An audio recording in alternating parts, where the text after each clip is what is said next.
Pranam Gurudev. That's that.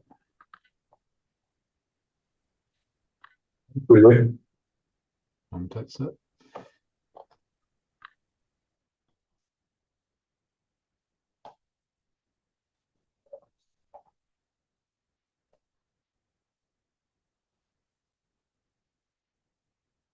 It's unusual for me, these things that I'm supposed to Naam do Guruji. on touch that.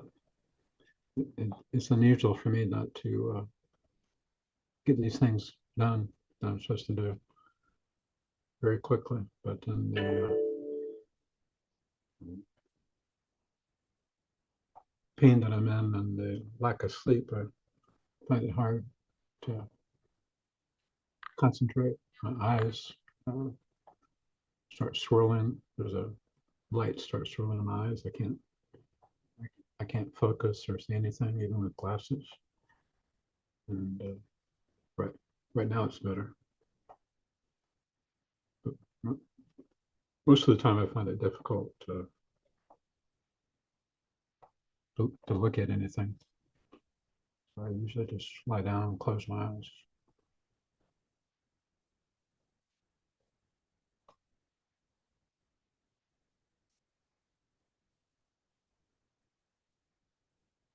So God realization, self-realization is very simple. There's so many books written about it, and so many modern books. There's, my gosh, Kriya Yoga, artificial intelligence Kriya Yoga books coming out. A new one every day. If I was young and was energetic, I could, just with a little practice, I could probably create 10 new artificial intelligent Kriya Yoga books in a week, 40 in a month. So why do people do this? Well, they do it for money. They do it for recognition. They're not doing it to help anybody. I've looked at the information out there in Kriya Yoga, and it's really bad information in the books. Really, really bad. And the organizations all do really well. Self-Realization Fellowship, Ananda, Kriya Yoga International, those are all very well projected messages about Kriya Yoga. They're all very good. They're not very direct, but they're very good. To have direct teaching, you have to have a teacher, right? Otherwise, it's not a direct teaching. If I attain enlightenment and I write a book, and 100 years later you read that book, is that direct teaching from me? No, not at all. You would have to be alive during my lifetime. You would have to come to see me, or I have to come see you, and then if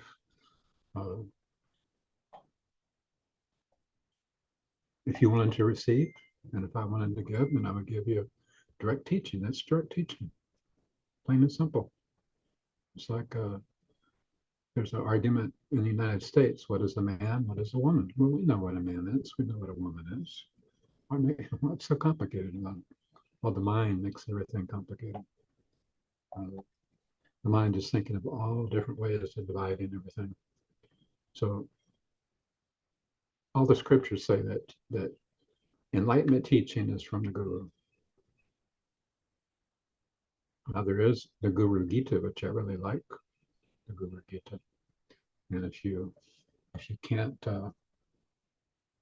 if you don't have a teacher, if you don't have instruction, that is one really good scripture you can read, the Guru Gita. If you read it with devotion, you can advance very, very far on the path of enlightenment with the Guru Gita. It's a very special book that the spiritual Shakti has been infused with. Paramahansa Yogananda wrote the biography of Yogi not to teach people enlightenment. There's there's a different dispensation of spiritual philosophy in the autobiography yogi, but there's not enlightenment in the autobiography yogi, and there's not instruction. In the Bhagavad Gita, there's a little bit of instruction, and that's good instruction. Guru Gita would probably be better. And to read the Guru Gita, you do it like meditation.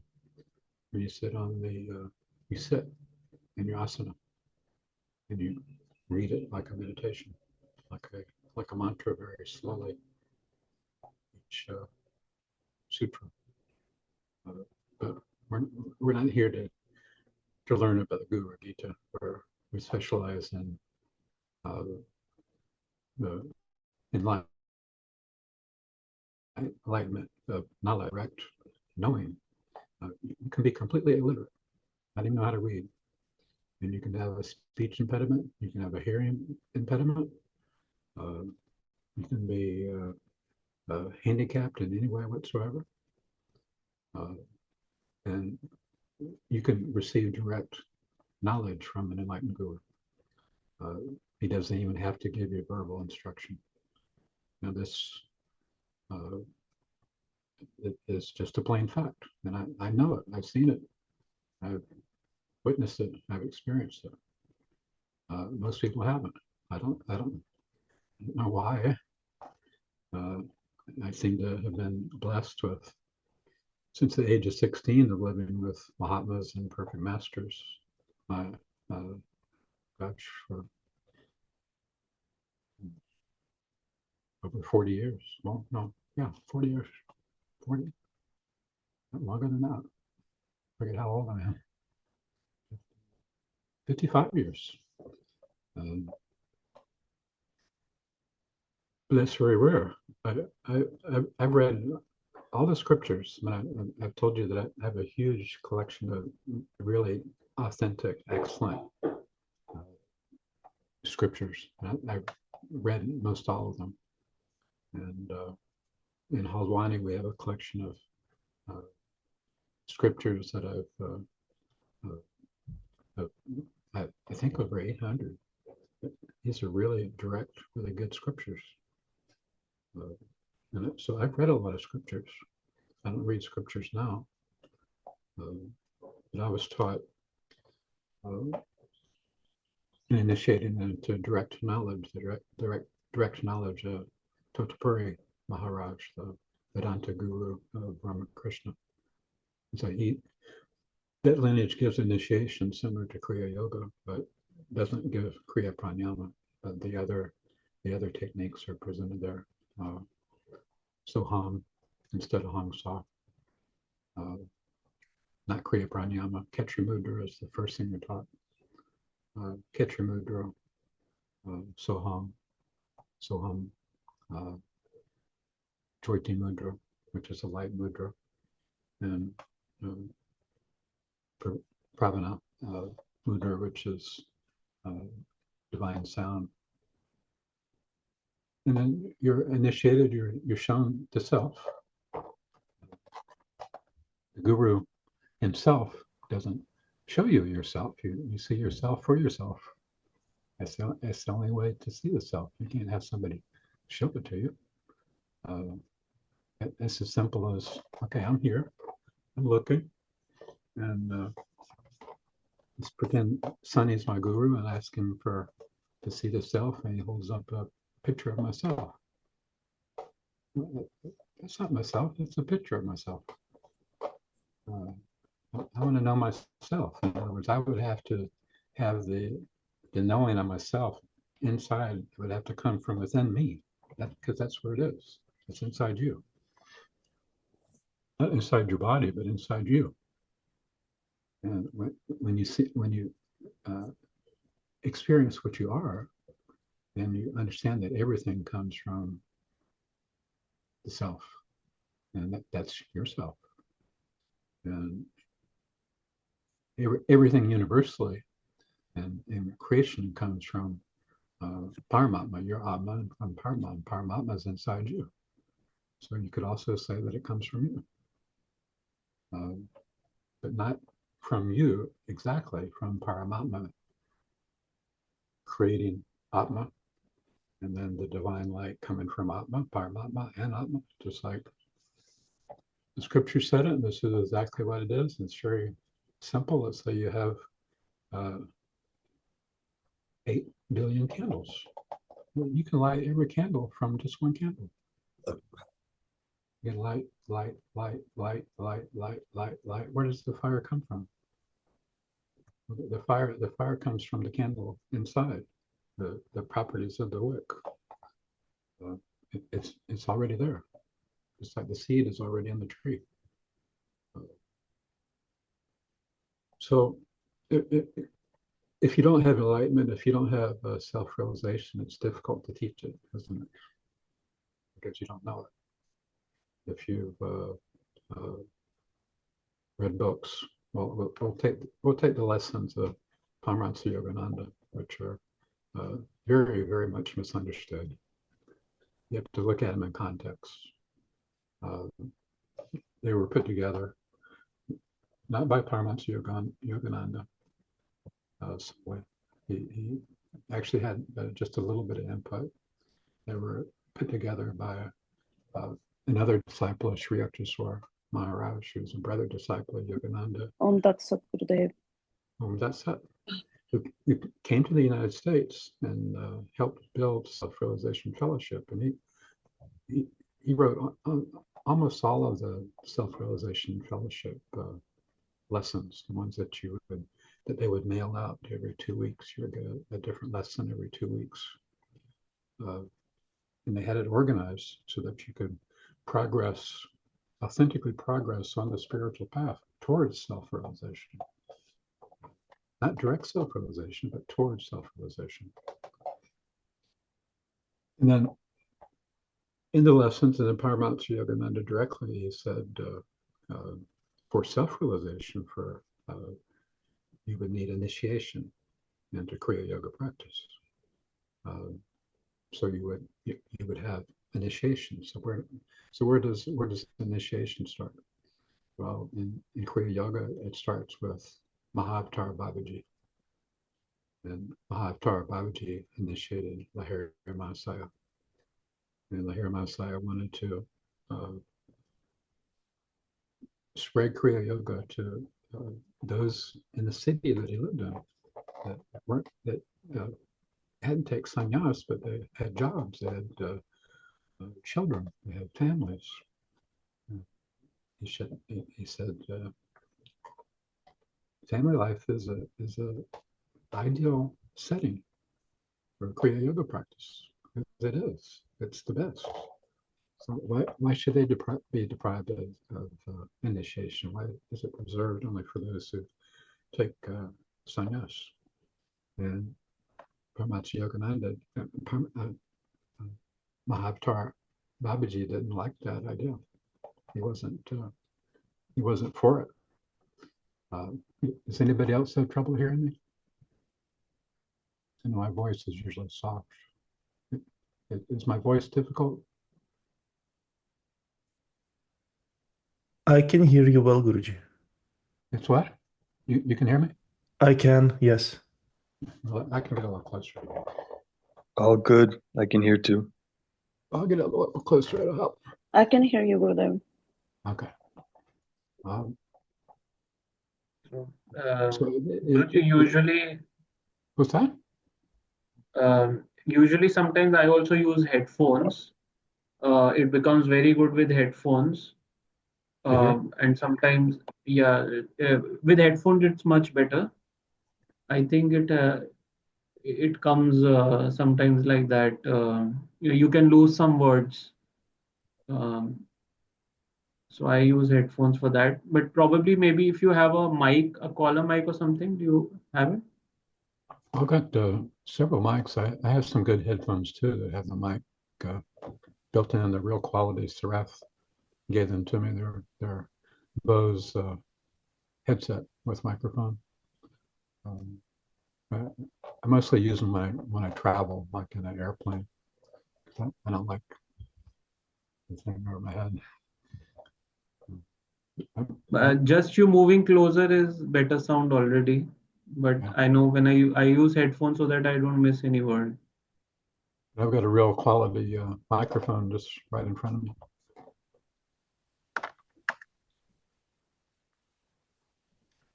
Just get a little closer.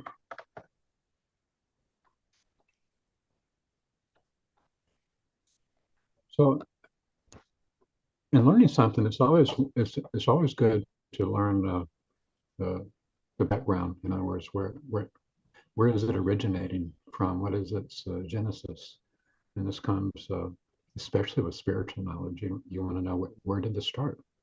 What's its origin? And yoga has an ancient origin, and yoga's never changed. It's never changed. So new and different books are coming out about Kriya Yoga all the time, and they most of them has something new. Just like any other book, people buy books because there's something new. If the same book was being uh, a different cover on it, and a different publisher and a different name on it,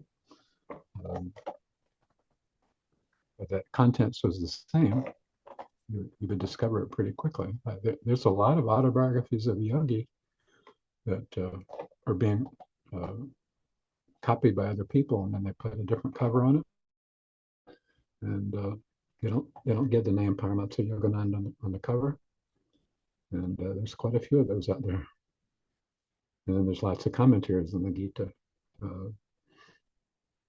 The only commentary that's worthwhile is the living commentary, not a written commentary, because the commentaries. Think about a commentary. Our gurus did commentaries, but their commentaries didn't need commentaries. Their commentaries were very, very clear and precise because they had enlightenment. But others that try to understand the Gita and then do commentaries on the Gita, you almost need a commentary of their commentary to understand it. And who does that commentary? You need a commentary of their commentary. So direct speaking knowledge is the best, and direct speaking commentary is the best. So I could do a commentary. I have the select works of Shankaracharya in front of me, for example, and I can do a commentary on that. Guruji. Tat Sat. You know, I'll give you an example.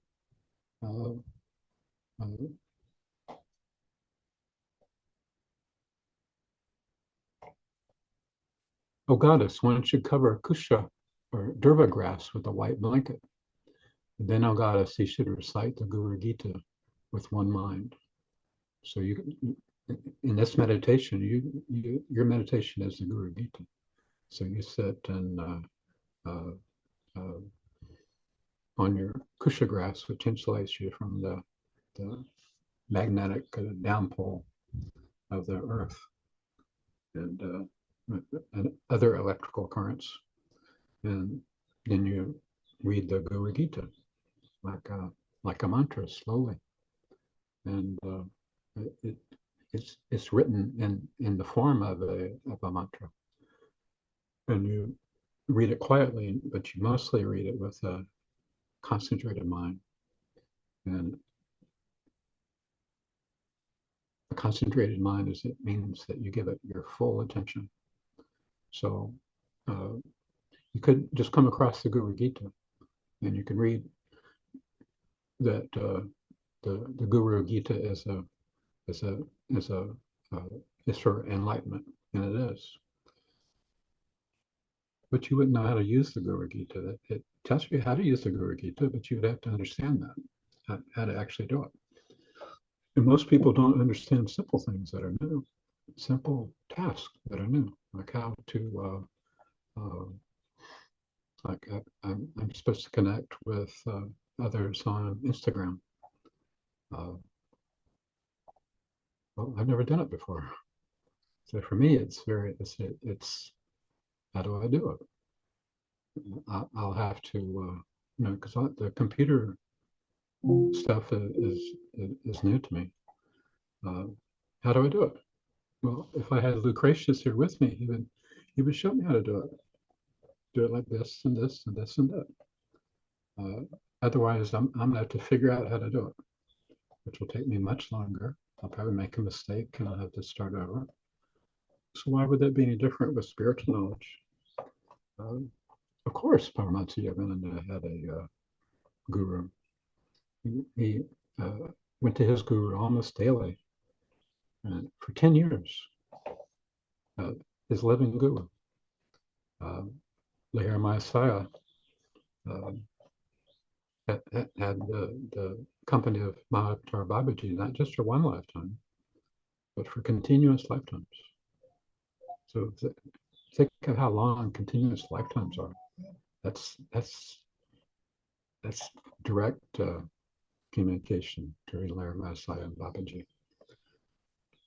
But they lived together. They lived together in Babaji's cave, and in his previous lifetime, for it seemed like, I don't know how many years, but it seemed like they lived in that cave for many, many years.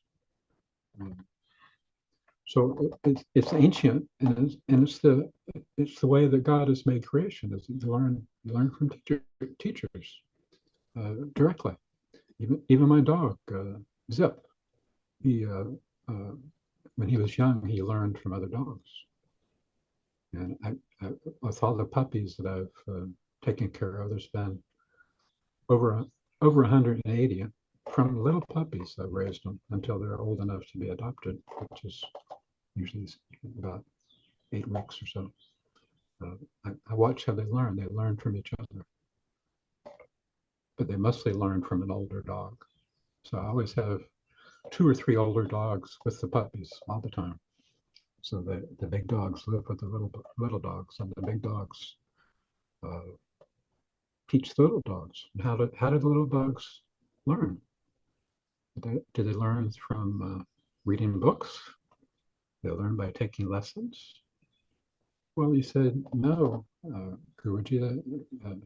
Dogs aren't intelligent, so you can't expect dogs to read a book, because dogs aren't very smart. Animals aren't very smart. Well, that isn't true. They say that a dog is what the equivalent of a 4-year-old, I think. You think a 4-year-old is not very smart? 4-year-old has the same intelligence that you have. Might even be better intelligence. Look how quickly a 4-year-old can learn a language. If you put them with others that speak that language. For example, let's say you were born in, we'll use a true example. Suppose you were born in South Africa. Would it be difficult to learn Afrikaans, the language of Africa? No. Would the little child on how to speak Afrikaans? No, because they're living with those that speak Afrikaans. If you're Indian, you're raised. Well, when I was in India, it was before most of you were even born. So not very many people spoke English like they do now. Where I stayed in Punjabi Bagh Ashram and the Ramlila grounds, I was with Indians all the time. And there were always a couple that spoke English, but most of them didn't speak English. So and your mothers and fathers probably spoke English, but your grandparents probably didn't speak English in India. But now a lot of people in India speak English, because more and more Indians are speaking. You're born into an Indian family, and they're linguistically, and they're learning 2 languages. They're learning, because sometimes you speak in Hindi, sometimes you speak in English. And so you can learn 2 languages as a child. Or it's take me. I'm an adult. If I were to learn a new language, unless I had a special talent for it, it would be difficult. Uh, uh, there are some exceptional people, but we know that without living instruction, everything is difficult. Um, let's take the example of a helicopter. Let's say you want to fly a helicopter. Would you read a book and then get into a helicopter? Everything is in the book. You get an instruction manual. It tells you what every little knob and lever, everything is. And it gives you a basics of the philosophy of the helicopter, how it flies. And it gives you all the mechanics. And it gives you instruction. So would you take that and get in a helicopter and start flying the helicopter? Not a good idea. You could do the same with a motorcycle. Motorcycle is not that difficult. I wasn't taught how to ride a motorcycle. I taught myself. So I knew the basics. I already knew how to balance from a bicycle. And I knew about the throttle, and I knew about the clutch, and I knew about the brake, but I'd never ridden a motorcycle before.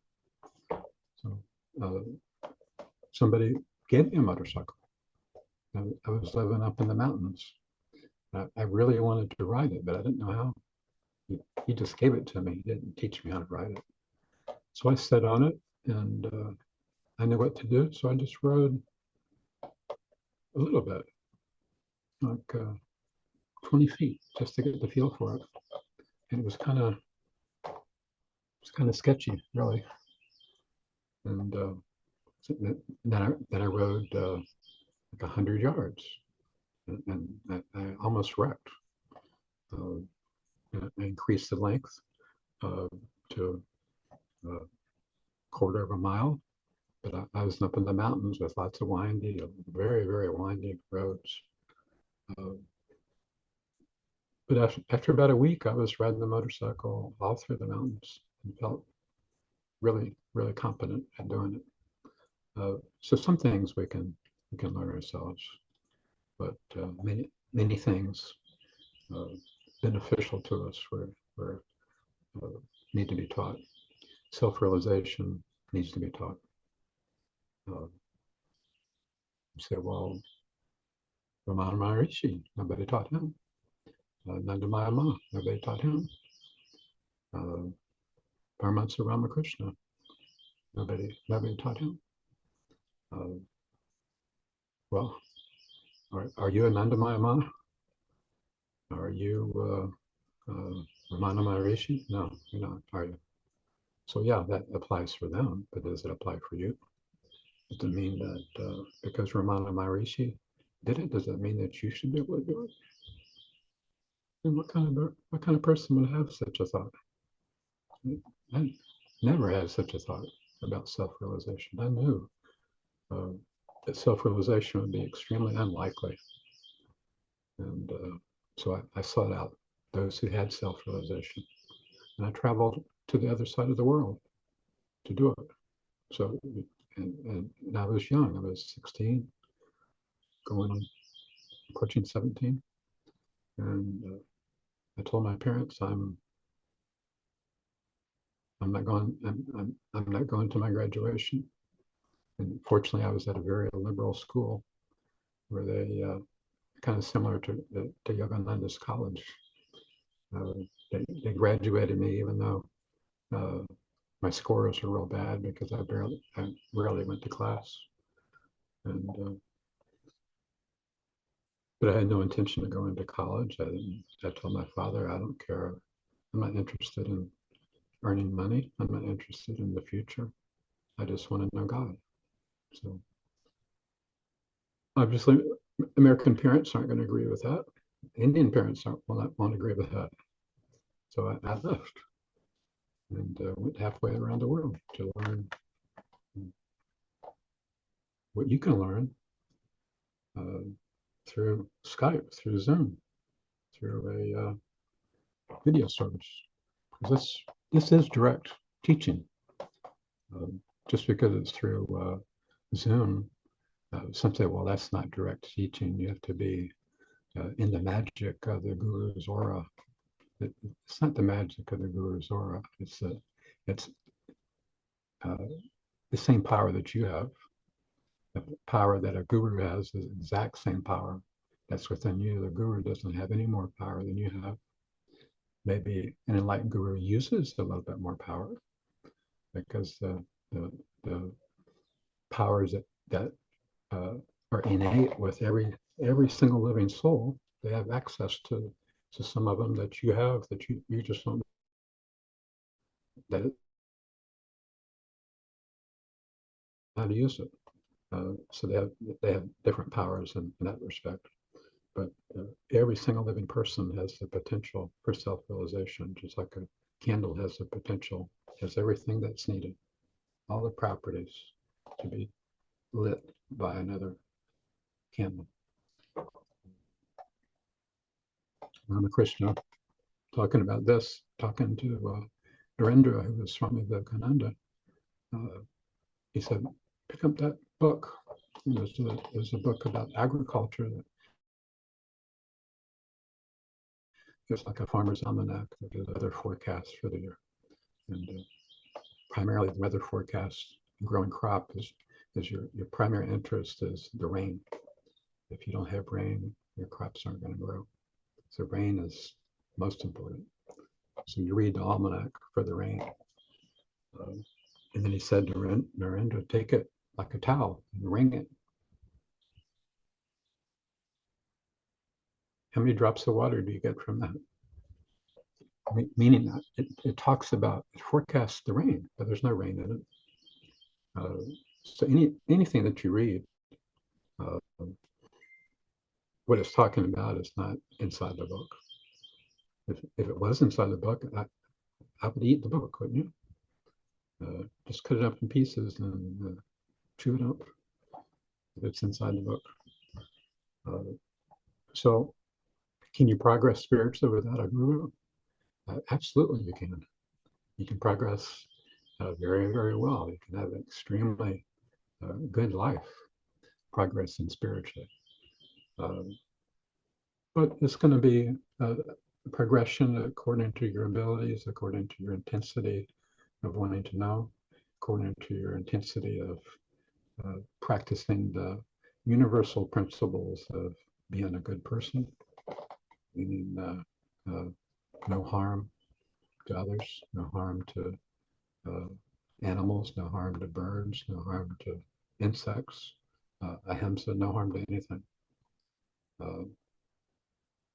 People think, well, that means I'll be vegetarian and I won't step on bugs. I'll pick them up and put them somewhere safe.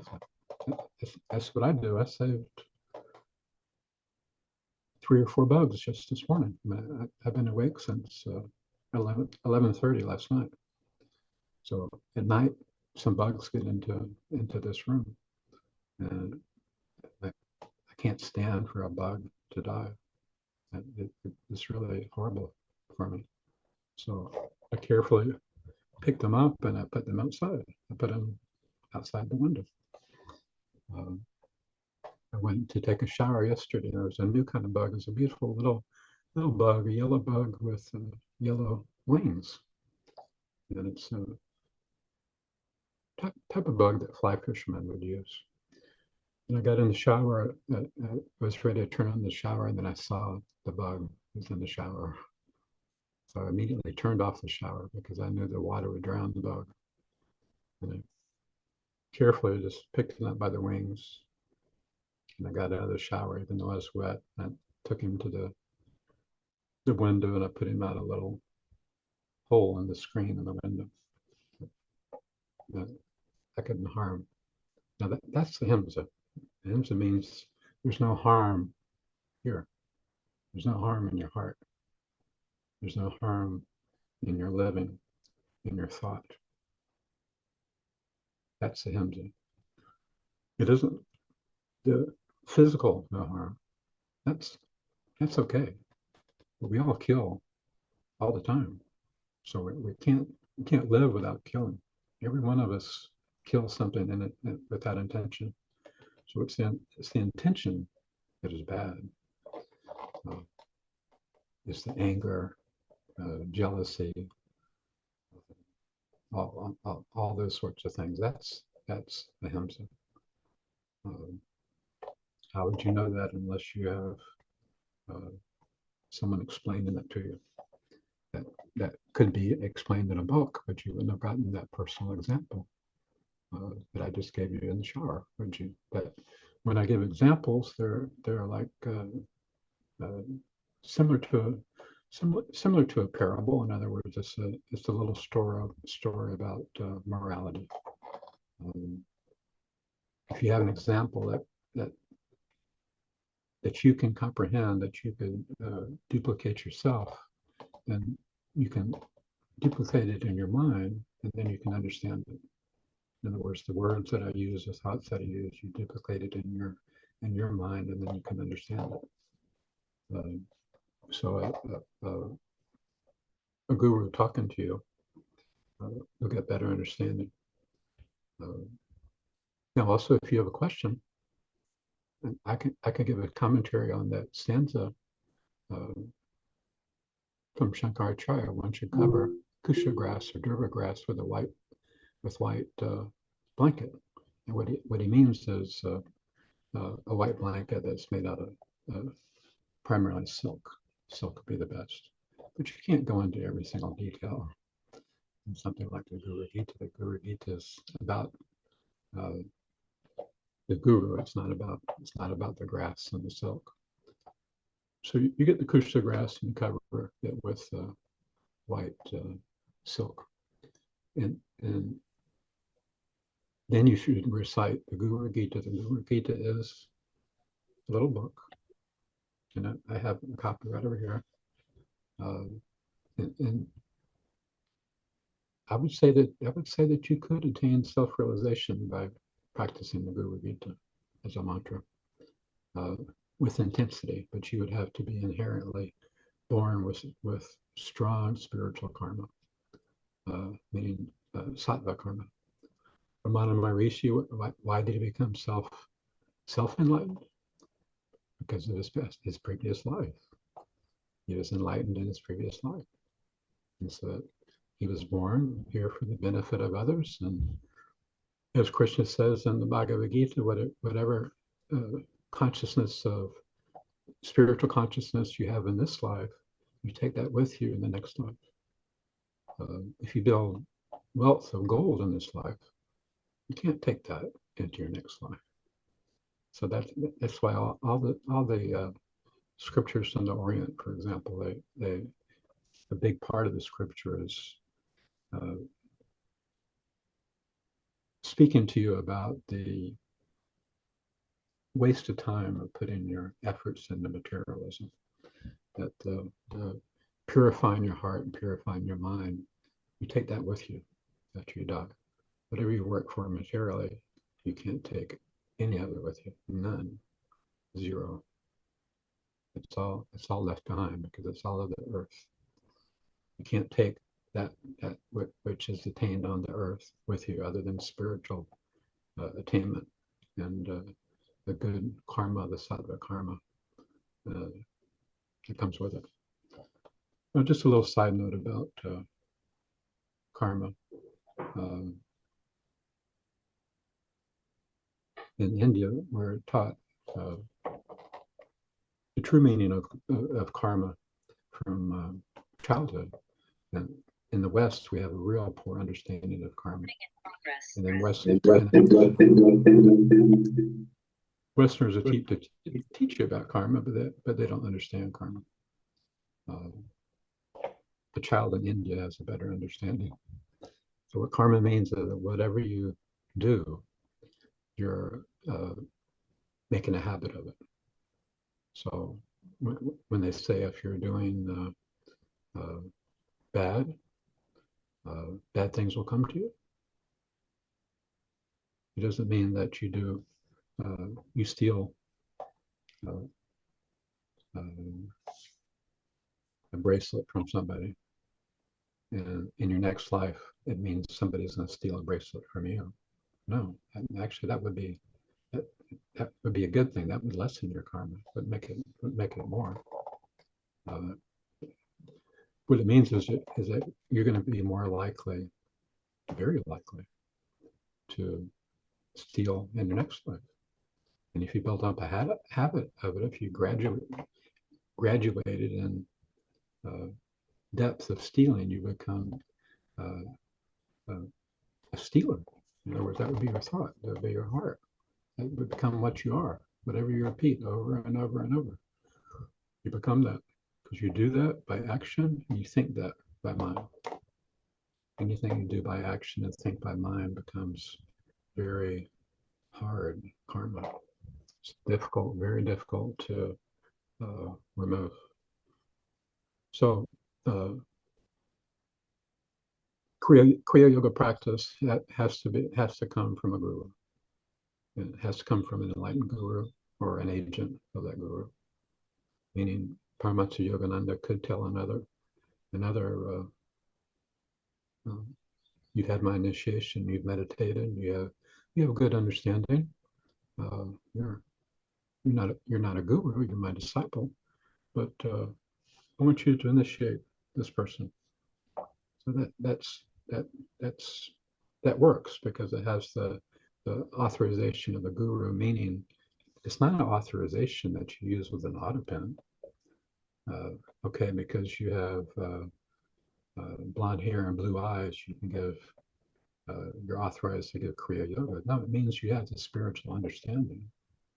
You have some spiritual understanding, and you've been taught the techniques. So in combination, you can give the guru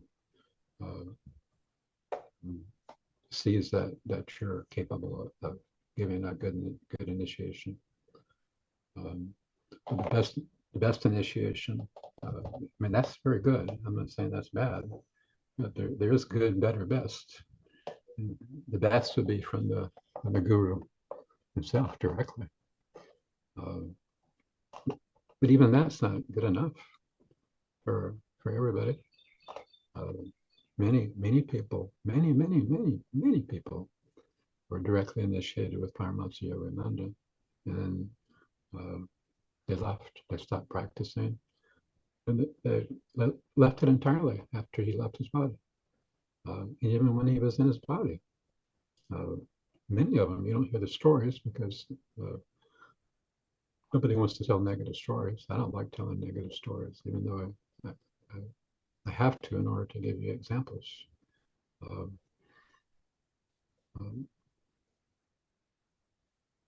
Many people came for initiation. Many people came and were accepted to live in the ashram and Encinitas.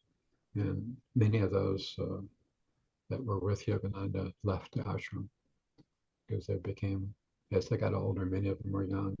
And as they got older, then the worldly tendencies came in, the samskaras, the vasanas, and then they saw the new cars, and they saw the girls, and they saw the restaurants, and they saw the families, and the sight of those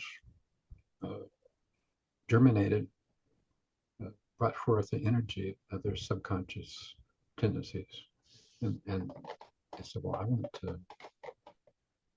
to go out into the world and enjoy these things. I don't want to be here in the ashram. So many people left. So every person that is initiated is not doesn't mean that they're a good source of knowledge. The only pure source of knowledge is an enlightened person. And as I said when we began, enlightenment doesn't come from lectures. It doesn't come from reading books.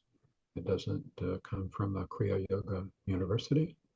And many people teach Kriya Yoga like it's a university. You come for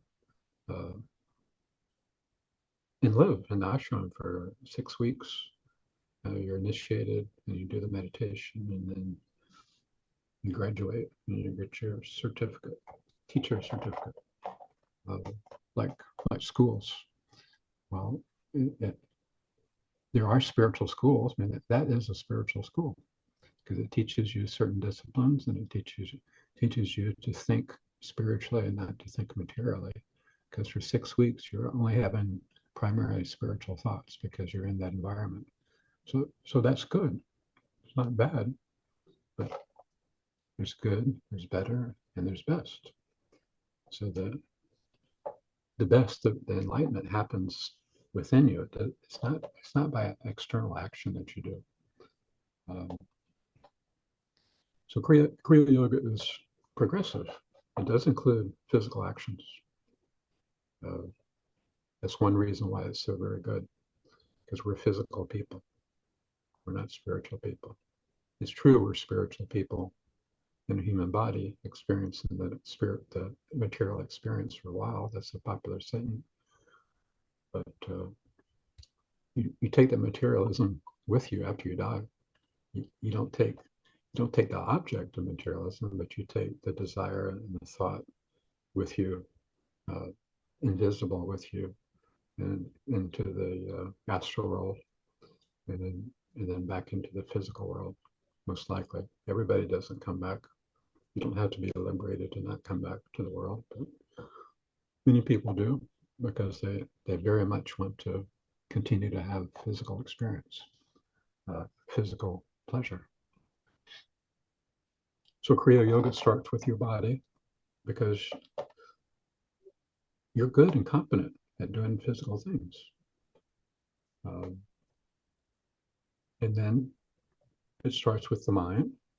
So it starts with a physical asana, and a physical mudra, the physical teaching that includes breathing, and then the techniques of mantra with breath, which is ancient.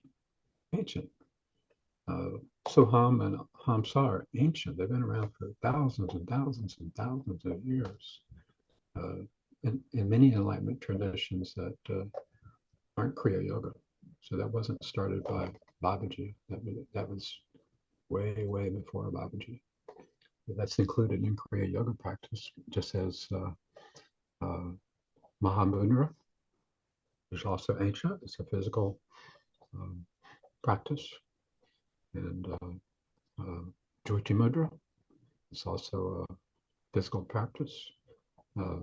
Most importantly is Khetri Mudra, which is a physical practice. And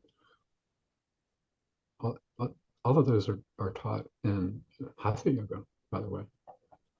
Many of you have probably come across that in Hatha Yoga. Khetri Mudra, Mahamudra, even Yoni Mudra, Jyoti Mudra. So you use the body that you're competent with, and then you use your mind, which you're not very competent with. Some of you have a good skill set of the mind, and usually it's somebody who graduated from high school and went on to college. You learn some mental discipline. And if it's a good high school and if it's a good college, they rightly so teach you how to control your mind, how to focus, how to concentrate, how to solve problems, complex problems. They give you methodology of solving problems with an emphasis on concentration of mind. So if you study, for example, mathematics, you're going to learn much, much, much better if you have a strong ability to concentrate. Also little known, along with a strong ability to concentrate, is a strong ability to be aware. In other words, very, very observant. You want to concentrate and also be very, very observant. Paramahansa Yogananda gave a couple of stories about that. One was the archer, and there was in this story, there's a poor little bird. Wanted to hit the bird, kill the poor little bird. Well, let's say an apple. I don't like the idea of killing a bird. Let's say there's an apple on an apple tree, And it says, pick out an apple and focus on it. You've already learned the methodology of how to shoot a bow and arrow. I was taught that in high school. So you have all the mechanics, but you lack skill. So you practice and practice and practice and practice and practice and practice and practice archery to get better and better and better and better. And so Yogananda in the story, he pulls back the arrow and he says, to hit that particular apple, and before he releases the quiver, he says, "What do you see?" He said, "Well, I see the woods, and I see the trees, and I see the tree that my apple is on, and then I see the leaves surrounding my particular apple, and I happen to see because I'm focusing, I happen to see a little bird that I didn't see before to the side of it, and above that, because I'm focusing my eyes, I see a little lizard, and then I see the apple." He said, "Release the tension on the arrow. Let's start over." And so you start over, and he says, "What do you see?" He says, "Well, I see the trees." See, he's not mentioning the forest. I see the trees, and then he recounts all the other things. He said, wait, let's start over. And then finally, he removes other things out of his concentration. And he says, "What do you see?" He said, "I only see one thing. I only see everything has become the apple. I only see the apple. There's nothing else." So, okay, now you can release the arrow. That's true in absolutely anything that you do. Every single thing that you do comes from wisdom, comes from knowledge, comes from concentration, comes from power of observation. These are skills that you learn in a good ashram. These are skills that you learn from a basic guru. It doesn't have to be an enlightened guru. It can be a hatha yoga guru. And so there's hundreds and hundreds of different kinds of gurus, and then there's different types of enlightened gurus also teach different. Jesus, for example, Jesus taught the masses, but he also taught his 12 disciples. So what he taught the masses, he taught different individually to his 12 disciples. He taught them individually. And he according to Paramahansa Yogananda, he taught them these methods of meditation, of self-realization, Kriya Yoga or something similar to Kriya Yoga. But isn't it interesting that Totapurus, the Dvaidantic guru of Paramahansa Ramakrishna, and then Paramahansa Yogananda, who lived primarily in Encinitas in California, close to Santa Monica, LA, taught almost the same thing. I mean, the same procedure, very similar procedure. And they also shared all the same Indian stories, parable stories of examples, spiritual examples. But there were two different lineages. Paramahansa Yogananda lived close to Kali Temple is, where Ramakrishna lived for a short period of time, where the 12 Shiva temples there, Radhakrishna temples there, right on the bank of the Ganga. And Yogananda would go there often. This was after Ramakrishna left his body and after all the disciples had dispersed. He would go there to meditate. It's a great place to meditate. And I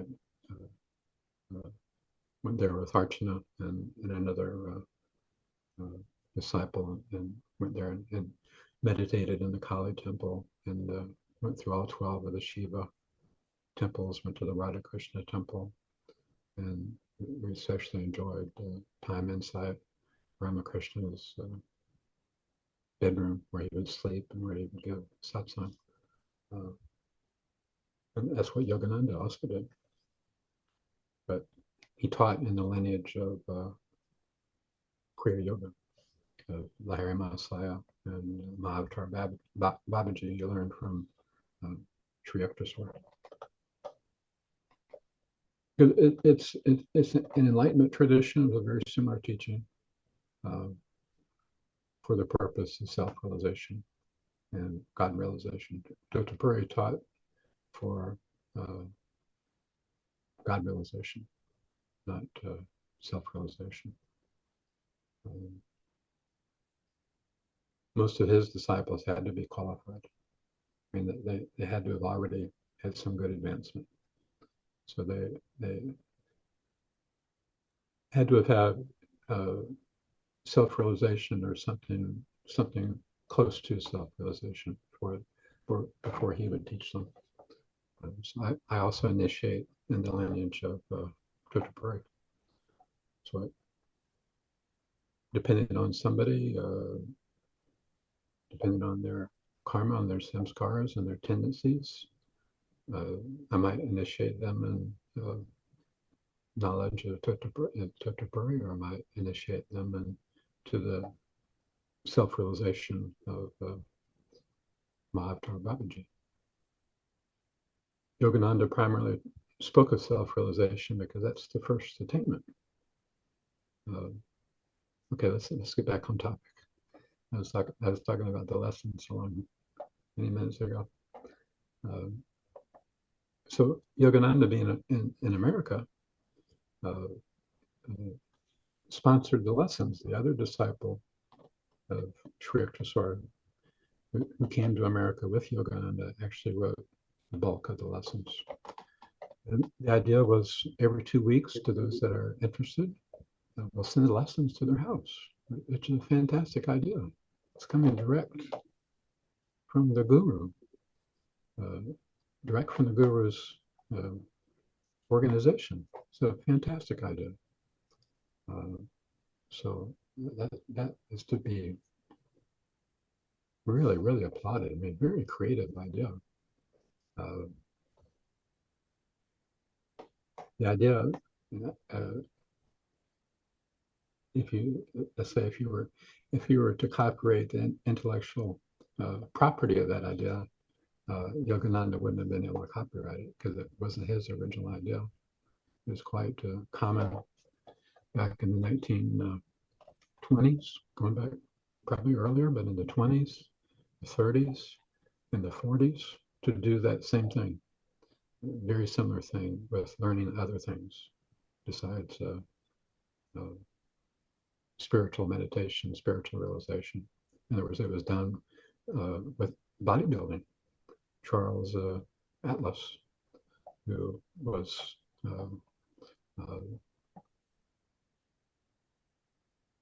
saw Yogananda. Yogananda met with him. They spoke. And Charles Atlas, when I was a kid, I was introduced to physique training or bodybuilding to shape, sculpt your physique, make your shoulders broader, make your hips narrower, which you can't do, but that's what they advertise. You can remove the fat, but you can't change your bone structure.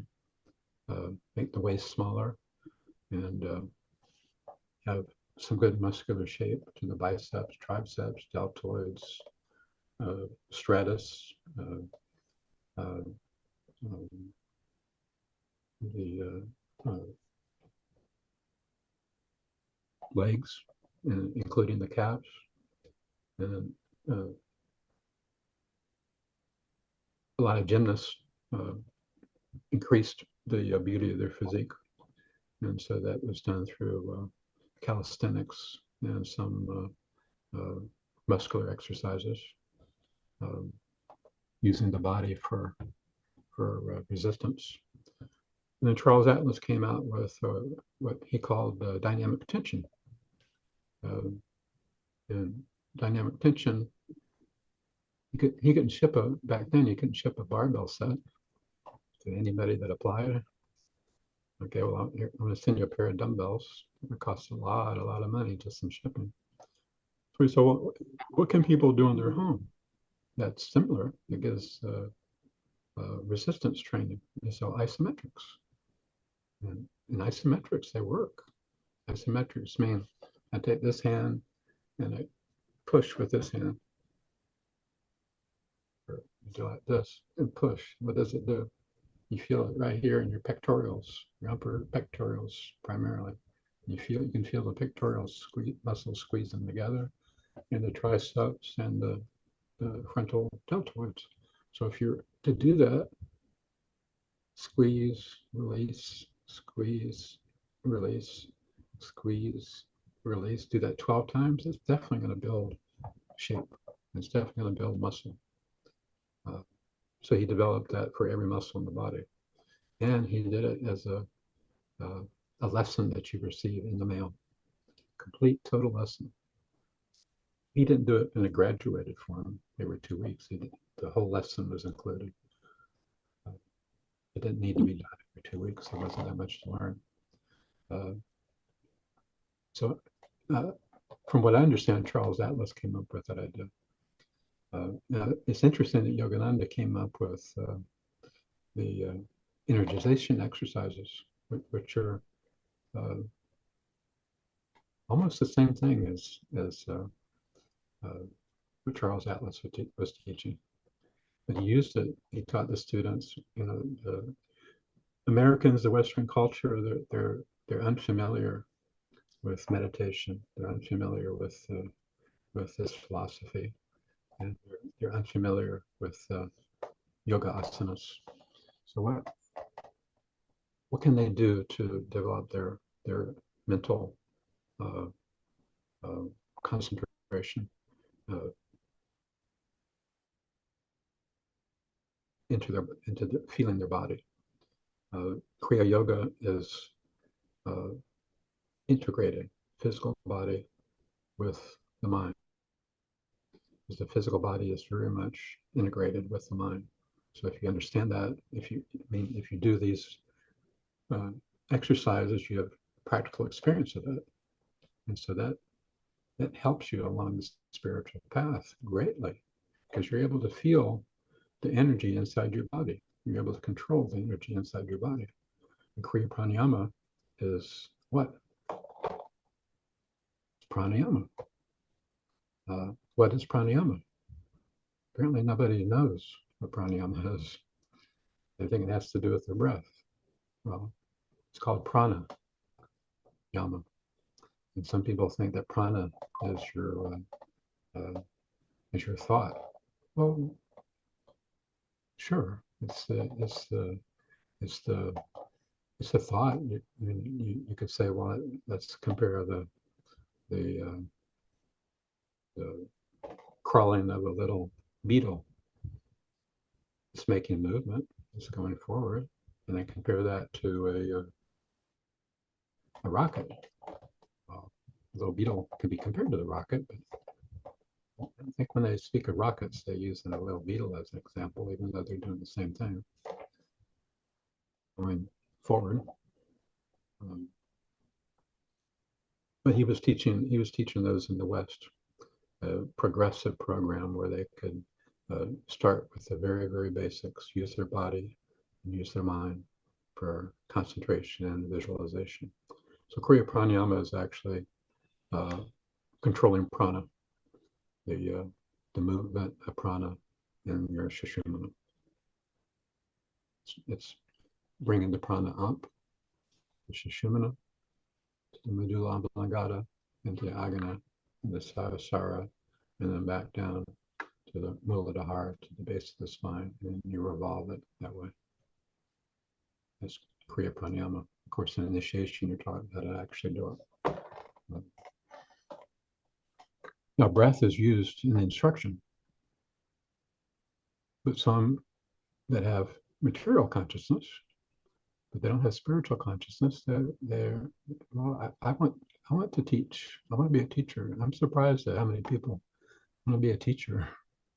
I don't know why they want to be a teacher.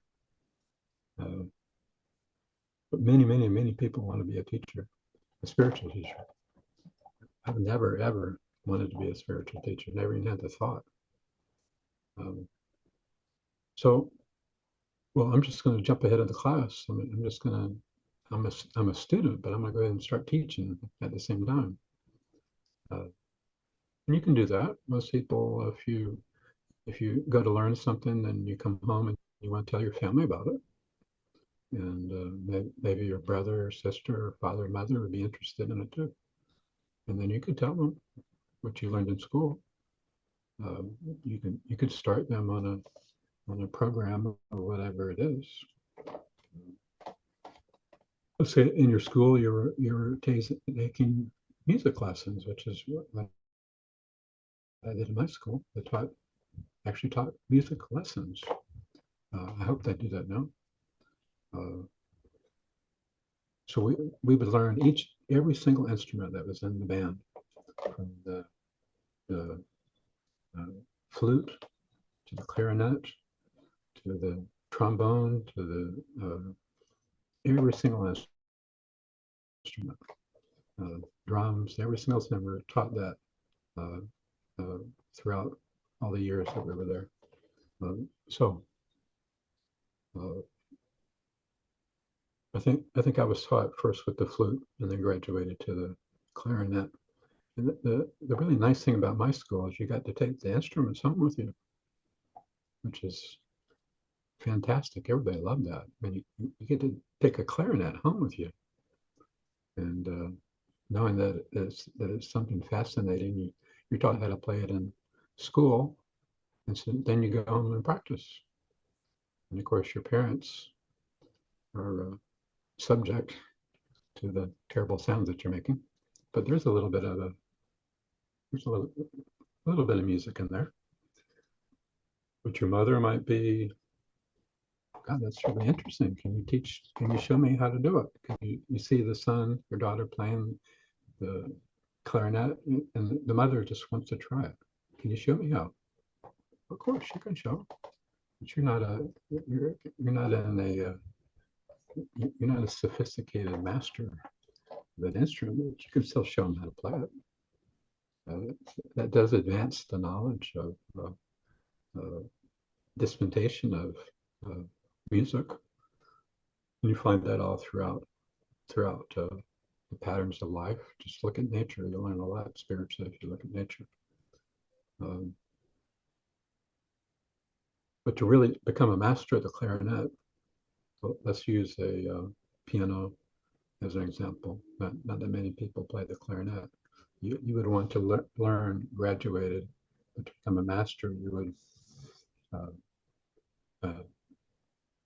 really practice to the degree of a protege, meaning you'd have tremendous interest and concentration. You'd be forced maybe to be interested in it by your parents. So you would have to practice so many hours. But if you really, really loved it and felt it, you would want to practice it yourself. So you would never be told to do it. Enlightenment is the same, meaning you have to be highly interested in it, and then you have to practice it. You have to practice what you're taught. So great idea to get the lessons in the mail every 2 weeks. You practice what you're taught. That's fantastic for a self-starter, for somebody really motivated. And that's the godsend. It really is. You can be on a farm in Ohio, and here you're getting the lessons of the Kriya Yoga lineage, an easy to understand, graduated progression of practice and philosophy. It's a fantastic idea, and it's still going on today. Unfortunately, like everything, very few things stay pure. I mean, human beings want to change everything because their minds are always changing. and they get bored with what's repeated over and over. So human beings are always changing everything. The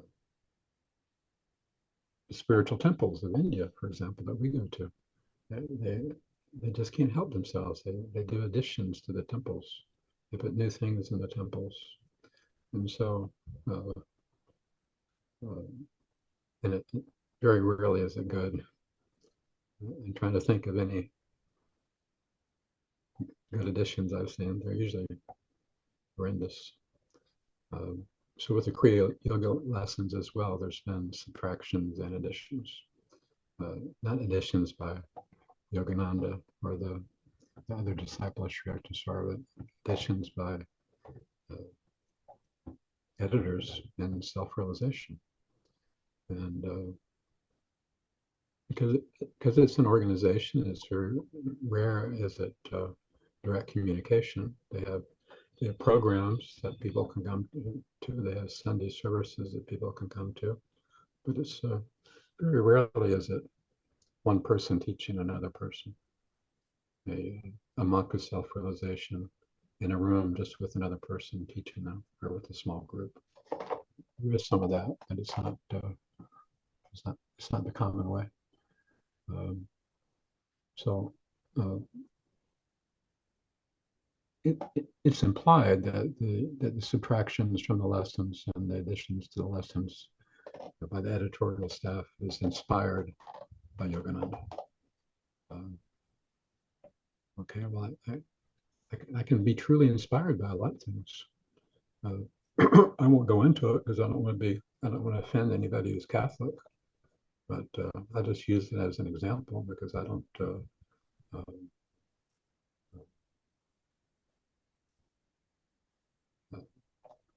say that a religion is sacred to everyone. I say that a religion is sacred to the devotee. I wouldn't say that a religion that everybody has to practice the sacramentality of a religion. You can't offend a religion or you're going to go to hell. I would never say that. I say to each his own. So the selection of the new pope.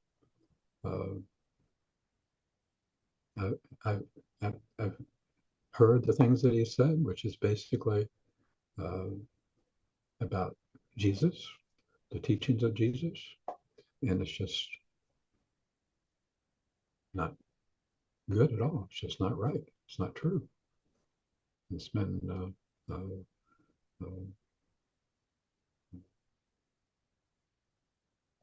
his idea and his learning of spirituality is just not good. And yet he's the figurehead of the Pope of the Catholic Church. And what the Pope says is what is true. That's the tradition of the Pope, and it's in spiritual growth that would not be a good thing. So what enlightened teacher says is true. If you were to go into let's say the Catholic Church,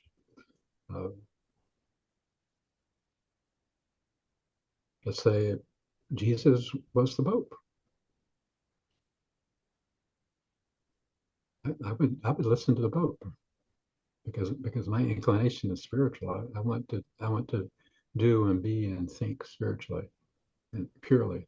So I would listen to Jesus. Whatever Jesus said, I would do it. Whatever Jesus said not to do, I wouldn't do it.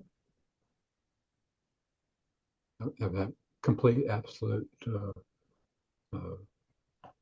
worship and respect of the words of Jesus.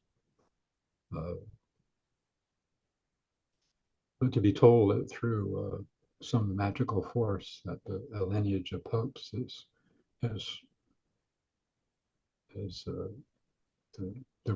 the word of the Bible, the word of Jesus, the word of understanding, the word of spirituality,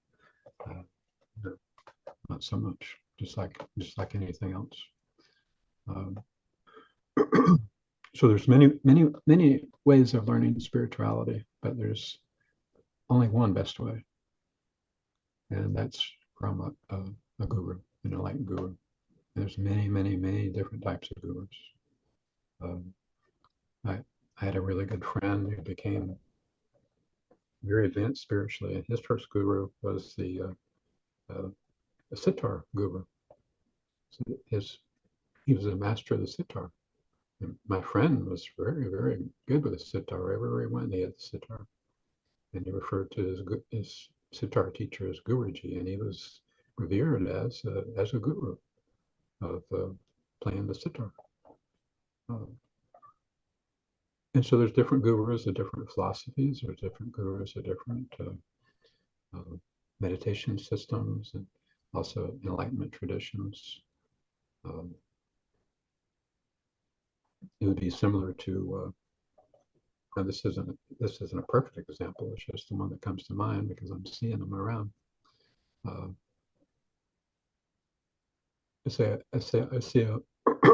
see a monarch butterfly, and I say that's a butterfly. Monarch butterfly is a beautiful butterfly, and then I see a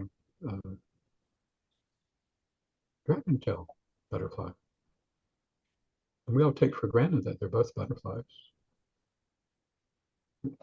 One looks and like this, the other one looks like this, but they're both butterflies. But they manifest in different ways. They do in different ways. So the same with Mahatmas and spiritual teachers. They can give varying spiritual philosophies, varying spiritual instructions of the mechanics of a particular teaching, but it's either for the aim of mastering that teaching, mastering that method, or it's for the purpose of self-realization, or it's the purpose of, well, let's just say it's the purpose of living a godlike life on earth, to live the best life you can live. And then it can be for self-realization, for the very, very best, because that's the reality is for the realization of God. And it requires a guru to realize God. You say, well, God being God, but doesn't God just give us the realization? It's not a bad question. Why does God make us go through all this confusion and torment that we experience on earth, all the conflicts, all the sorrows of earth? Why doesn't God just make everybody enlightened? Ramakrishna was asked that question. His answer I thought was very interesting. He said, if there weren't all types of people, meaning good, bad also, very, very bad, very, very good, and all the ones in between, they said that's what makes the world go round, meaning yin and yang, all the opposites throughout nature. He said if everybody became God realized that the world would cease to function. And so the ordinary person would think, why is that? I think the world would function extremely well because everybody would be so loving and kind. Well, if you understand God realization, God realization isn't that you become good and kind. God realization is that Maya is no longer operates in the information giving to the Atma, to the soul. Only the dualities of life, only the dualities of nature. It sees, meaning instead of seeing the foreground, everything that's in the foreground, God realization is you see the background. You see that everything comes from the background, everything comes from God. So God is the sole reality. God isn't the potato. God isn't the mango. God gives life to the mango, gives life to the potato, grows it, also destroys it.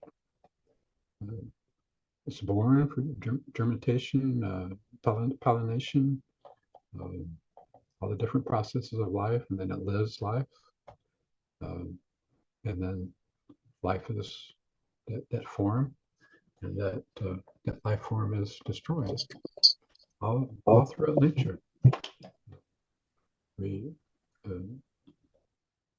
in my entirety of my whole life, I never, for a long time, I never even knew what death was, and never even occurred to me. I'm going way back in my memories.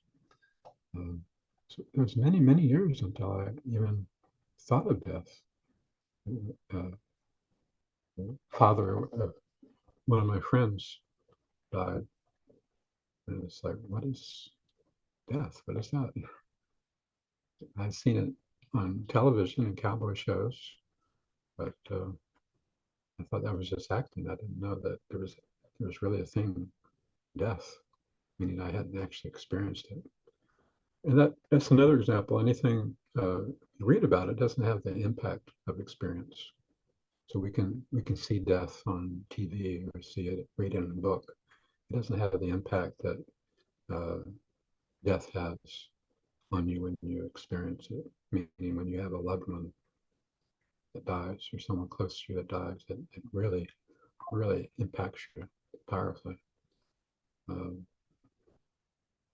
So using that as a great example, that's spiritual experience. You can read about it in a book, or you can have the experience. Having the experience is a big impact. And what does the impact do? It destroys karma.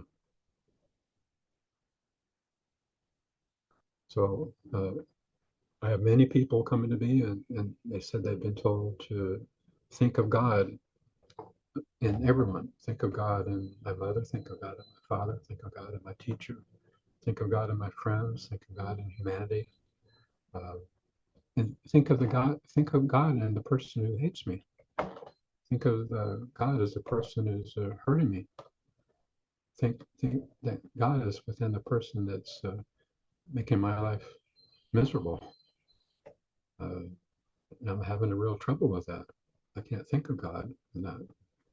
So again, there's a misunderstanding of the practice. The practice isn't that you try to see God in others, because it doesn't work for every. You can't see God in everything because we're operating in duality. So the good makes us feel good, and the bad makes us feel bad. Well, how can I associate the feeling of bad with God? The mind can't do it. So the teaching is see God in everything. The teaching isn't try to see God in everything. But people that misinterpret it, they don't have the realization that say, well, practice seeing God in everything, and then you fail, and then you fail again because you're doomed to fail. You can't. You don't have the consciousness for it. So bringing it down to its essence, what kind of practice, instead of Ramana Maharishi said, instead of let's say that there's a tree that's really damaging to your yard and damaging to your house, meaning it can fall on your house and destroy your house, maybe kill your family. And trees do kill, and it needs to be removed. Well, you can start by, okay, trees need to be removed. Bad needs to be removed. Hate needs to be removed. Well, I'll start with the leaves. Pull out one leaf, one leaf, one leaf. Well, the big pecan trees here, there's thousands and thousands of leaves. Well, then I'll start with the branches, the little tributary branches. I don't know what you call them. Start cutting those off, because in every one of those, there's about 50 or 100 leaves. Or better, cut the whole entire branch from the tree. That you get all the little tiny branches that's usually split into 5 branches or 4 or 3. And then you get the others that split from that. So you're taking out a big chunk. Ramana Maharishi said, no, go right to the heart of the tree. Go right to the base of the trunk. Chop that down. So that's what intense, regular Kriya Yoga practice is you're removing karma at its base. Not only that, you're this is where the analogy of the tree is not that great. You're removing karma that's being created. Because right now, every day you live, karma is being created. You're creating new karma. So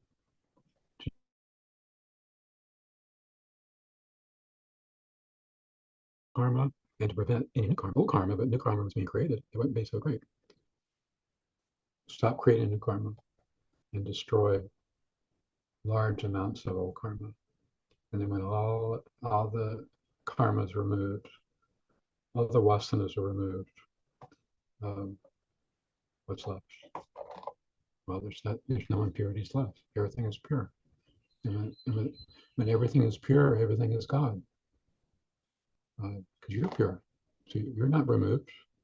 All the bad things in you are removed, but what you are isn't removed, because what you are is pure.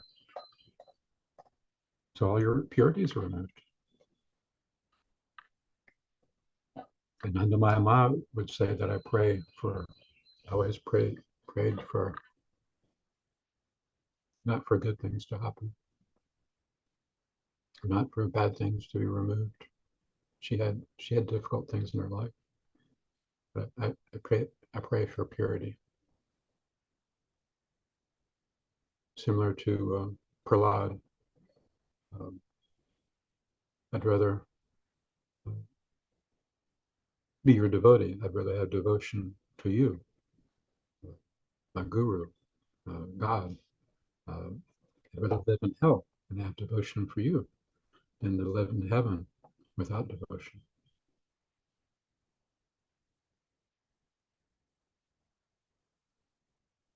And that's completely true from my experience.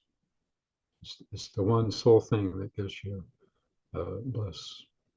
Bliss is contentment.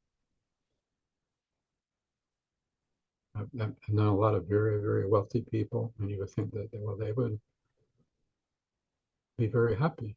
You know, when I was younger, I mean, in my 20s, I would see people that were wealthy, and I thought, well, everybody says that wealth gives happiness, and so wealthy people must be very happy.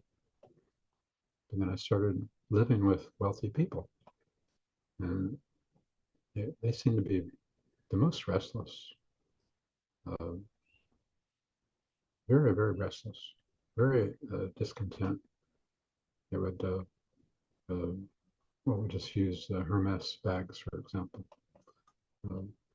They would buy a Hermes bag for $20,000, $30,000.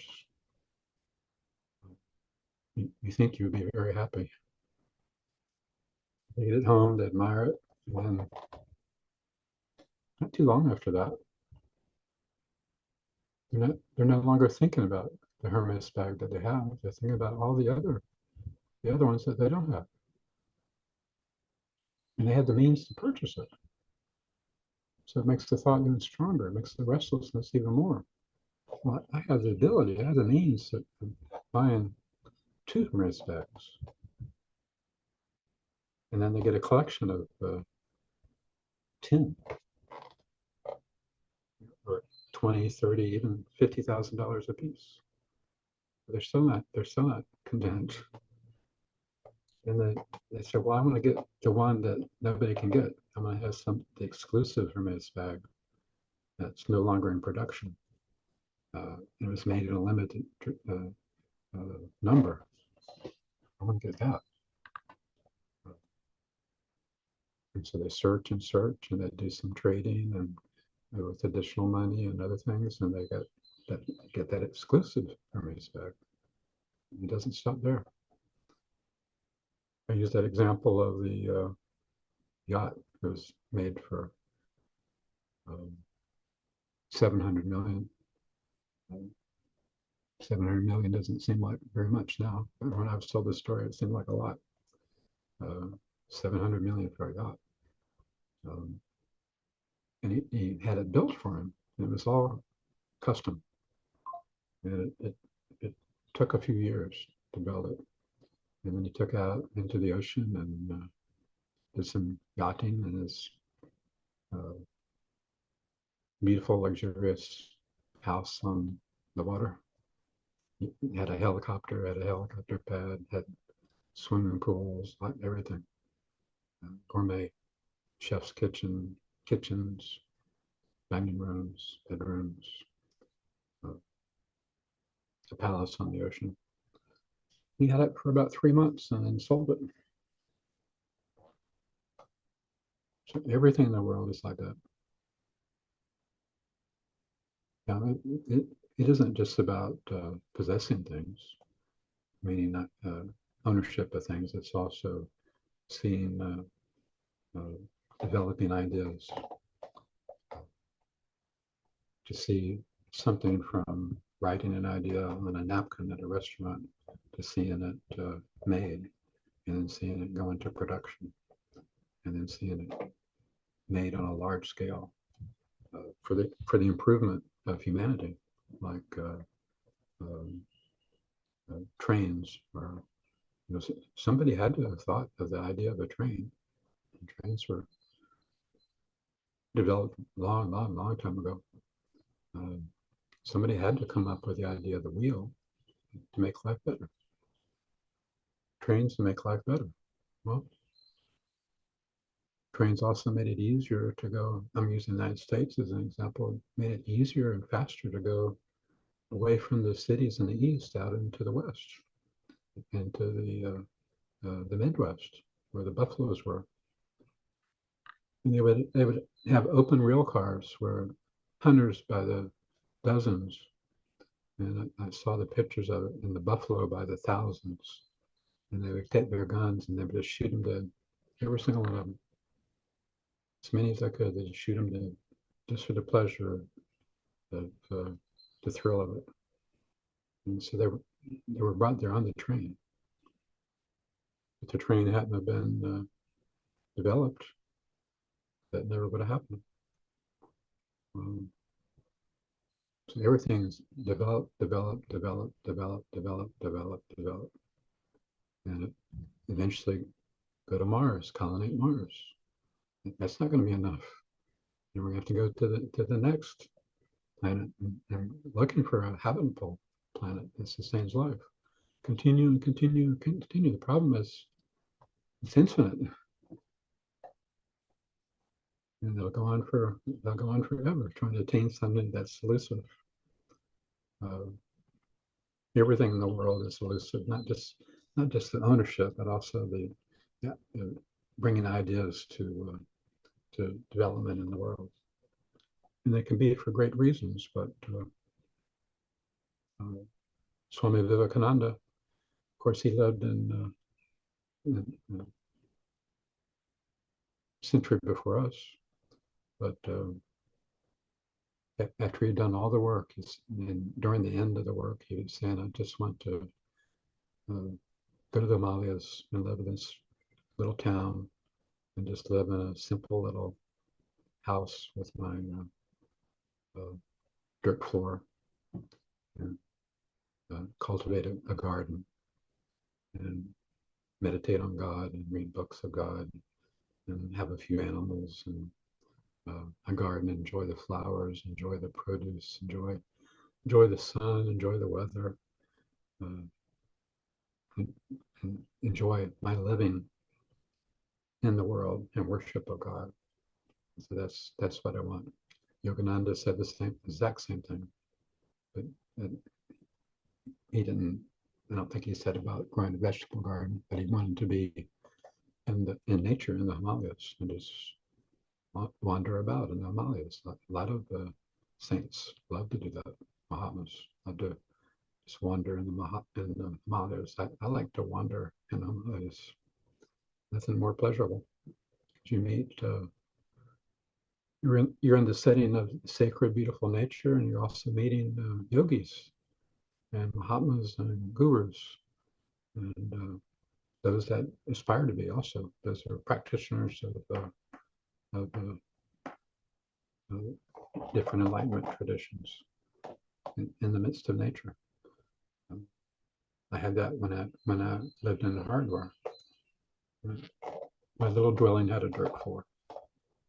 And I bathed in the Ganges. I didn't have indoor plumbing. I bathed in the Ganges. I didn't have a faucet. I got my water from the Ganges. I didn't have a doctor.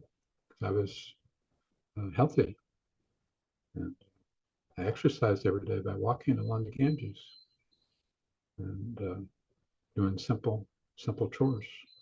And I ate a pure diet. I ate an organic diet because everything was grown in the pure soil and drinking pure water. And nothing electronic whatsoever, not a single thing, not one thing. Everything was natural. And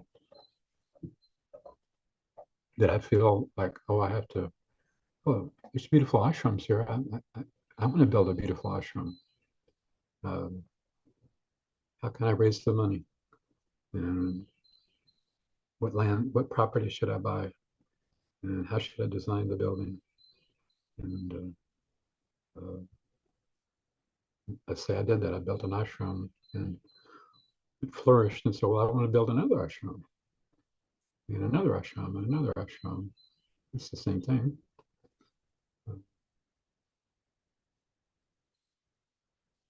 So your satisfaction, the mind, if you use the example of nature, some people that love nature will love that idea. Others will find it a terrible idea. So I want to live in the city with all the modern conveniences. I would rather live in simplicity. That would definitely be my preference. Because that's where I find simple happiness that has very few disappointments. There's not very many disappointments in nature. There's not very many disappointments living in solitude. Disappointments usually come when you live with more and more people. There's more and more disappointments because people are disappointing. Everybody's disappointing. Everybody disappoints you at one time or another. Some never disappoint you. There are exceptional people. And so it would be even more enjoyable if you shared the life with somebody else. If that other person was pure also, that strove for purity, then that would be most enjoyable.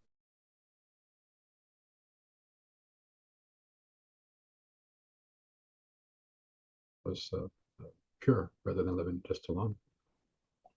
That would be my preference. That's my prarabdha karma. But of course, it would have to be for that type of that God enjoyment. It would have to be somebody also that wasn't living for themselves, but they were living for my happiness, and I was living for their happiness. So if we ever had an argument, it would be, you have the last. I know we're hungry. We haven't had the proper food for 2 days, but here you have the last mango. No, you have the last mango. No, you have the last mango. No, you have the. That would be the only arguments you would have. be the argument of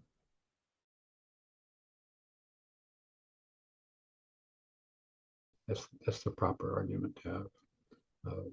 But those types of relationships are very, very, very rare, but they do exist. I've experienced them. So among enlightened souls, yogis, Mahatmas, love the company of other Mahatmas.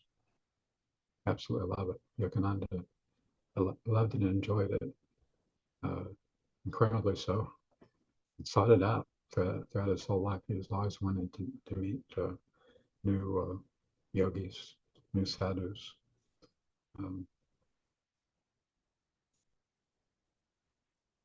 So is there peace in the world? Yeah, there is peace in the world. But there isn't peace in Ukraine and Russia. That's the world, right? There isn't peace between Pakistan and India. That's in the world. There isn't peace within the United States. Half the United States is on one side, and half of it's on the other side. There isn't peace in the United States. So where can I find peace? Shangri-La. I think they say, isn't Shangri-La in, is that the Himalayas or is it somewhere in the near Tibet or wherever it is? They say that it exists. If you know how to climb the Himalayas and find it, it's kind of, nature can divide itself and protect itself. So there are parts of the world, believe it or not, that are unexplored. Certainly the depths of the ocean are largely very unexplored. But you're not going to find peace anywhere. Because peace has to be within you. That's a nice saying. I could go on tomorrow's satsang. I could say loving things. I'm love, you're love. Peace is within you, peace is within me. And I could just go on that way. I could go on that way for 2 hours. I'm not going to try it, but I don't want to talk about love. I don't want to talk about peace. I want to show you how you can have peace, how you can find it within you. Talking about it is great, but wouldn't it be even better if you had it within yourself? So let's say you're very hungry, and hopefully you've been hungry at some point in your life, because that's what makes food taste better. It's a secret ingredient is not having any ingredients. The secret of pleasure is abstinence, meaning you abstain from it and then you enjoy it, and then you enjoy it thoroughly. You try it. I used to be hungry all the time. That's when food was the most enjoyable. Now in modern society, just food is, you can practically walk from room to room and there's food. And you go outside of the house, there's food everywhere. In every corner, there's a fast food place. Nobody's ever hungry, ever, in the United States. Some are in India. And I say it's important to be hungry. Because then you can really, really, really enjoy the pleasure of food. So it's good to be spiritually thirsty, because then you can go through various spiritual teachings, different satsangs, different gurus, and if you're really truly hungry, you won't be satisfied. So if you find a particular spiritual teacher or a book that teaches a practice, it's really, really good to not be satisfied with that person, because that dissatisfaction brings you to find satisfaction with even more intention. meaning you become hungrier and hungrier. So it can be a perfectly good guru. I'm not saying it has to be a bad guru. It can be a perfectly good guru, but it doesn't. But what's taught doesn't satisfy you. It can be taught of different kriyas or different yogas or different practices, or living in an ashram. Most people in ashrams aren't satisfied. I know. I've lived in ashrams my whole life.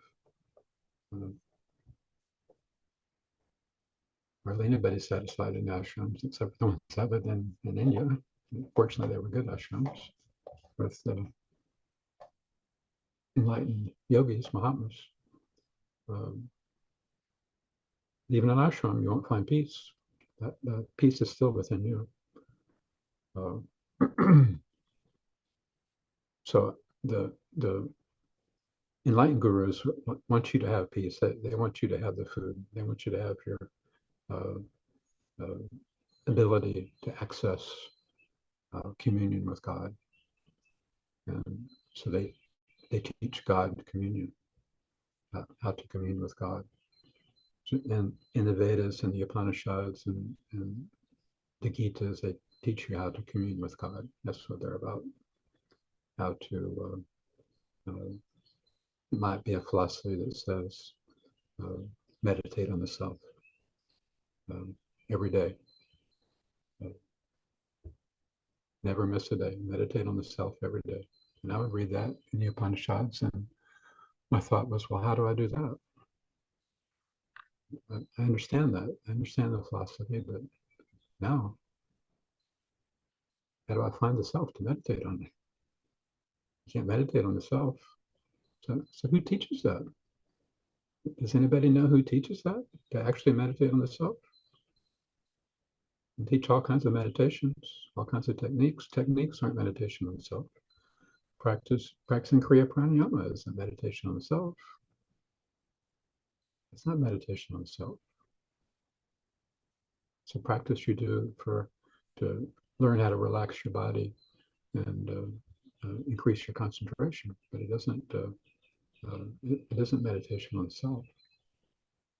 Meditation on itself is just one thing. It's internal. It's nothing of this world. So that's why they call this Kriya Yoga. They call it a secret. Why is it kept secret?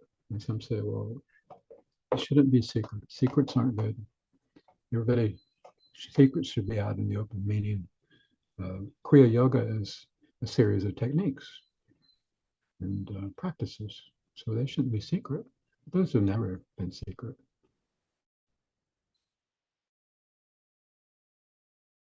Yoga practices of every sort is secret. Kriya Yoga has been written in books for hundreds, thousands of years. So it's never been secret. It's always been there if you want to find it. But the Kriya Yoga that Babaji and Yogananda speak of is secret. Can't be known unless you know how to access it. And only a guru can teach you that. Unless you're super exceptional, like Vivekananda or like Ramana Maharishi. I'm not super. I'm super at art. I'm a good artist. I'm super at bicycles. I'm the best in the world in bicycles. I'm super at watches. You can ask me anything about it. I'll tell you all about it. Or anything about any bicycle or mechanics or anything, I can tell you all about it. But I was never, fortunately, I understood that meditation means that you learn how to be a better meditator. Fortunately, I did have enough understanding, clarity of intellect to know that that was true. Learning to meditate. There's hundreds of thousands of monks that learned how to meditate since they were 5 years old, and they're not self-realized. They've become better meditators. I never wanted to be a good meditator. I didn't want to be a good meditator. I didn't meditate to be a good meditator. I meditated to commune with God. I would never be satisfied with being a good meditator. So I don't think I ever was. I never aspired to. I aspired to commune with God. I would rather be really poor at meditation and know God than be a good meditator and not know God. I would much prefer that. That doesn't mean I didn't attempt to. So I would, this would be another story. I did meditate 14, 16, 18 hours a day. I was a sannyasa, I was a monk. I did abstain from everything other than satsang, service, and meditation. Did nothing else. With intensity, with desire. Desire is the fuel of success. But I always knew it wasn't my actions that was going to make something happen. Because I was taught by Mahatmas, fortunately enlightened, told me nothing's going to happen. Don't expect anything to happen in meditation because nothing's going to happen in meditation.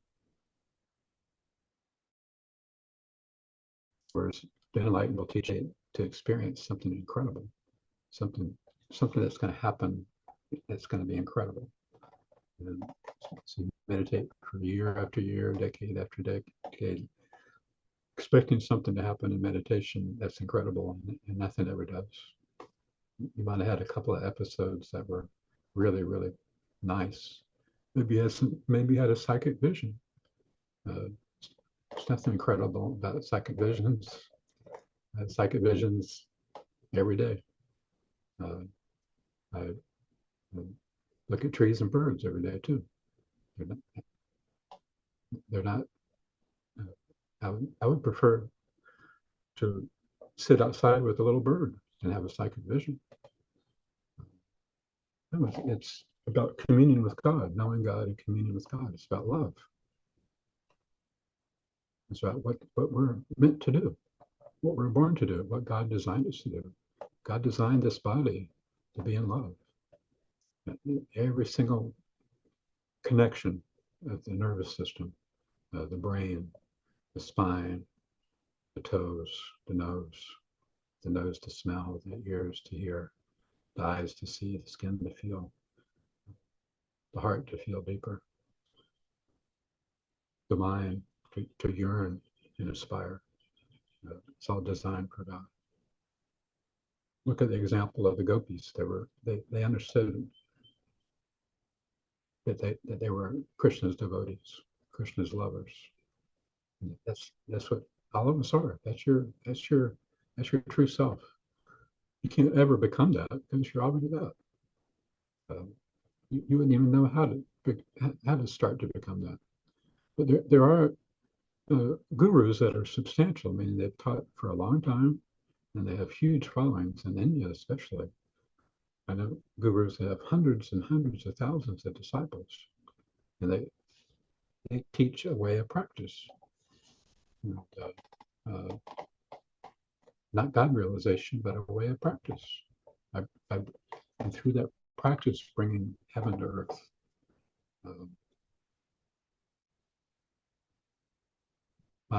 Maharishi Mahesh Yogi. That's what he said he was doing. He was facilitating heaven on earth through his meditation on mantra.